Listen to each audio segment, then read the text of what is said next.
आपण मैंने जानी रामनवमी पे चारिआडे पूजा अर्चना चलची आमे बा केमती बर्तबू आमे भी बाहरी पड़ी थेलु मंदिर को किंतु से मंदिर बाट जान नथिलु पहुँचला पर तो बहुत खुशी लगिला। चलतु देखा सेटा को मंदिर तो रामनवमी एटा हूँ मालकानगिरी जिला पड़िया ब्लॉक गोटे जगार घंच जंगल भितर गोटे मंदिरटे अच्छी मंदिर ना हूँ गंगा माँ मंदिर। तो जेहेतु आज से प्रसाद सेवन थिला से आम ऑफिस रे से माने खबर देते कि नहीं आज प्रसाद सेवन हो तो समस्त निमंत्रण रहा समस्ते मंदिर को आसवाई।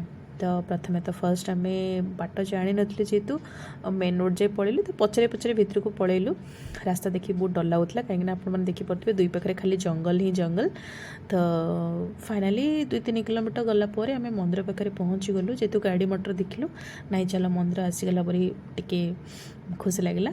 तापर मंदिर को गलु मंदिर को प्रवेश कला भितर माँ को दर्शन प्रथमे करदेलु गंगा माँ को एत घंच जंगल भितर एत सुंदर जगटे माने अच्छी माँ को मंदिर अच्छी आम के देखी नु बहुत ही बढ़िया लगे बहुत खुशी लगिला माँ को मंदिर को देखिकी। तो सेठी यज्ञ चली तो प्रसाद सेवन यज्ञ पूरा तांकर लोकल बाजारे पूरा पूरा एरियाटा पूरा बहुत ही माने बहुत भल लगुला।